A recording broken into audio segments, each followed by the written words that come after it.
आज ही Doubtnut app download करें। Doubtnut पर होगा अब आपके सभी मैथ्स, केमिस्ट्री, फिजिक्स और बायोलॉजी डाउट्स का सफाया। बस अपने क्वेश्चन की फोटो खींचो, उसे क्रॉप करो और तुरंत वीडियो सोल्यूशन पाओ। Download now. प्रश्न दिया गया है, वह सही विकल्प चुने जो दिए गए शब्दों के उस क्रम को दर्शाता है जिस क्रम में वह अंग्रेजी शब्दकोश में आते हैं। तो अंग्रेजी शब्दकोश के लिए हमारे पास शब्द दिए गए हैं इंटरचेंजेबल, दूसरा शब्द दिया गया है इंडिपेंडेंट, तीसरा शब्द दिया गया है इंटेंशनल, और चौथा शब्द दिया गया है इंटरेस्टिंग, और पांचवा शब्द दिया गया है इंटरेक्टिव। तो हम देखते हैं यहाँ पर अंग्रेजी वर्णमाला में सारे सबसे पहले तो बात है आई पे ही स्टार्ट हो रहे हैं, तो आई के ही क्रम में आएंगे। फिर अगर हम शब्दकोश में देखते हैं, फिर एन आ रहा है तो सभी में एन के क्रम पे आएंगे।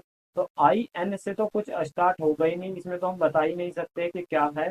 तो आई एन को तो हम सबसे पहले क्या करते हैं, इसमें से समाप्त कर देते हैं। आई एन हमने इसमें से समाप्त कर दिया है। अब जो बचा हुआ भाग है, बचा हुआ भाग को हम लिख लेते हैं, पहले शब्द के तीन शब्द लिख लेते हैं। तीन शब्द लिखेंगे टी ई आर, तो पहले लिखा है टी, फिर लिखा है ई, फिर आर लिखा हुआ है। दूसरे शब्द के लिख लेते हैं डी ई पी, तो यहाँ पे डी है, ई है और पी है।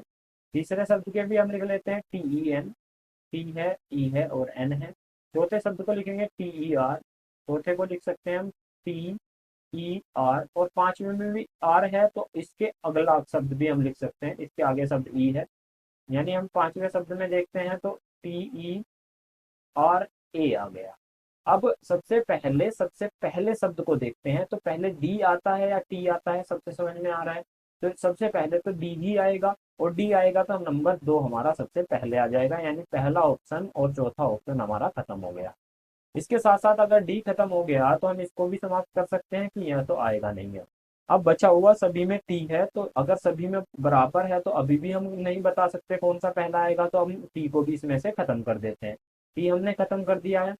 अब बचा हुआ भाग ई है, ई है और यहाँ पर भी ई है और यहाँ पर भी ई है, सारों के सारों में ई है।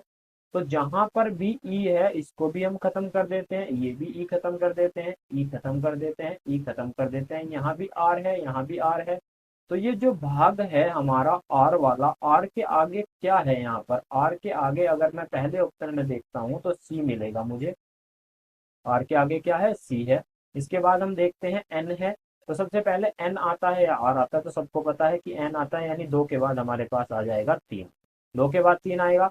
इसके बाद अगर हम ऑप्शन भी देखें तो दो के बाद तीन हमारे इसी ऑप्शन में, यानी यही हमारा आंसर होने वाला है। इसको क्रॉस चेक कर लेते हैं दोबारा से। क्रॉस चेक करने के लिए हम क्या करते हैं, तीन हमारा हो चुका है। तीन के बाद अगर हम देखते हैं तो आर के बाद हमारे पास सी है, यहाँ पर क्या है, यहाँ पर ई है, और यहाँ पर क्या है, यहाँ पर ए है। तो यानी ए पहले आता है, ए पहले आता है तो इसके बाद पांच आएगा। ए के बाद अगर आप देखते हैं तो ए के बाद हमारे पास सी आता है या आर आता है, तो सबको पता है कि सी आता है, सी आता है तो यहाँ पर पहला आ जाएगा। सबसे बाद में क्या आ जाएगा, आर, आर का मतलब हो जाएगा यहाँ पर चार। तो हम कह सकते हैं हमारा जो क्रम बना है वो बना है इस तरह से। ये बना है दो, तीन, पाँच, एक और चार, यही ऑप्शन नंबर तीन हमारा सही आंसर है। Thank you. क्लास 6 से 12 से लेके नीट, IIT, जेई मेंस और एडवांस के लेवल तक 10 मिलियन से ज्यादा स्टूडेंट्स का भरोसा।